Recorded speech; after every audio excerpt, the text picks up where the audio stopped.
अपने आखिर शब्द कहते हुए रोहन कोहली खुद ही जोर जोर से हंसने लगा। वेटर्स भी आहान की तरफ थोड़ी अजीब नजरों से देखने लगे और ग्लास वॉल रूम से बाहर जाने लगे। तभी शनाया ने उन्हें आवाज लगाते हुए कहा, रुकिए, मेरी एक बात सुनिए। अगर कोई उसे इस तरह इंसल्ट करने की कोशिश करता तो शायद शनाया इस सब को सह भी लेती, मगर रोहन ने आहान को ऑफेंड करने की कोशिश की थी और ये सब शनाया हाथ पर हाथ रखे नहीं देख सकती थी। इसलिए उसने सीधा वेटर से कहा, ओह, तुम्हें शनाया को भी बियर पसंद है। मैं शनाया, आपने मुझे पहले ही कह दिया होता तो मैं एक अच्छी स्पेशल बियर का इंतजाम कर देता। रोहन कोहली ने वेटर को बियर लाने को कहा। वैसे तो बहुत गुस्सा था वो और इरिटेटेड भी, लेकिन अब वो मीडिया के सामने ये सब बिगड़ने देना नहीं चाहता था। क्या मिसेस यामिनी गिल ने ये नहीं कहा था कि शनाया एक अच्छे लाइफ पार्टनर के इंतजार में है और वो आहान के साथ बिल्कुल भी खुश नहीं है? अब क्या हो गया? हाँ, इन दोनों को देखकर तो ऐसा लग रहा है कि शनाया और आहान की रोमांटिक डिनर डेट पर मैं कबाब में हड्डी बनकर आया हूं। रोहन के प्लान मुताबिक अब शनाया को तो उससे इंप्रेस हो जाना चाहिए था, मगर इंप्रेस होना तो दूर की बात थी। शनाया ने अब तक रोहन कोहली से सीधे मुंह बात भी नहीं की थी। पूरी शिमला में जिस रोमांटिक डिनर डेट का ऐसा अरेंजमेंट कोई भी नहीं कर सकता था, उस डिनर डेट का रोहन ने इंतजाम किया था। दुनिया की बेहतरीन और खास वाइन भी मंगाई थी और इतना ही नहीं, उसने तो काफी फेमस सिंगर को भी बुलाया था। मैं शनाया, मैंने आपकी मॉम मिसेस यामिनी गिल से तो ये सुना था कि आपको पियानो में बहुत दिलचस्पी है।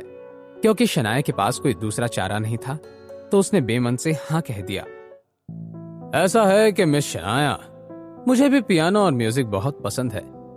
मुझे तो पियानो का इतना शौक है कि मैं बचपन से ही पियानो बजाना सीखता आया हूँ। कॉलेज के वेकेशंस में तो मैं पियानो के बारे में और डिटेल में सीखने के लिए यूरोप भी चला गया था। अब मैं अपनी तारीफ अपने मुंह से करूं तो अच्छा नहीं लगेगा। क्या ये रोहन कोहली अपने ऊपर किताब कर रहा है क्या मैंने उसे पियानो लर्निंग हिस्ट्री के बारे में पूछा भी था? कब से अकेले ही बकबक कर रहा है? हमें खुद की तारीफ बिल्कुल भी नहीं करना चाहिए। इसलिए मिस शनाया, क्यों ना मैं खुद ही पियानो बजाकर आपको मेरे टैलेंट की झलक दिखा सकूं। जैसे ही शनाया ने रोहन कोहली की कही ये बात सुनी, उस बेचारी की बोलती बंद हो गई।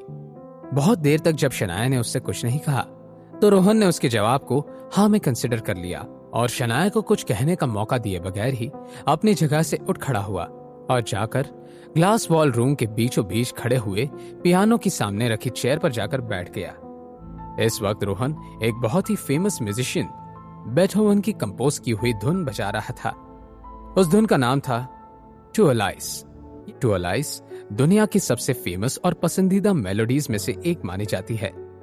भले ही रोहन उस धुन को बजाने में ज्यादा परफेक्ट नहीं था, लेकिन फिर भी वो जैसा भी था बहुत अच्छे से बजा रहा था। मुझे तो लगा था कि रोहन कोहली कोई बहाना बनाकर मेरा दिल जीतना चाहता है और ये सब सिर्फ मुझे इंप्रेस करने के लिए या फिर आहान को नीचा दिखाने के लिए किया होगा। लेकिन मानना पड़ेगा कि रोहन सच में बहुत अच्छा पियानो बजा लेता है।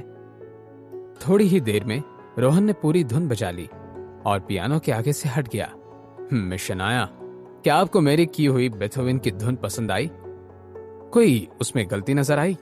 इस धुन के परफॉर्मेंस में बहुत सारी गलतियां थी। तुम्हें पियानो के बारे में पता भी है क्या, जो तुम मुझे गलत सही का ज्ञान दे रहे हो?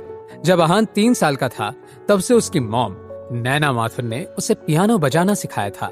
नैना माथुर खुद एक बहुत ही फेमस पियानिस्ट थी। उन्होंने पूरे यूरोप में एक टैलेंटेड पियानिस्ट के तौर पर जान पहचान बनाई हुई थी। जिस उम्र में बच्चे सही से पेंसिल भी नहीं पकड़ पाते थे, आहान ने टू अलाइज बजाना सीख लिया था। क्या मुझे पियानो के बारे में कुछ पता नहीं हो सकता? क्या पूरी दुनिया में पियानोस पर कोहली परिवार का हक है? अच्छा, तो तुम्हें पियानो के बारे में पता है। अच्छी बात है, तो जरा मुझे यह बताओ कि मेरे परफॉर्मेंस में क्या गलतियां हुई।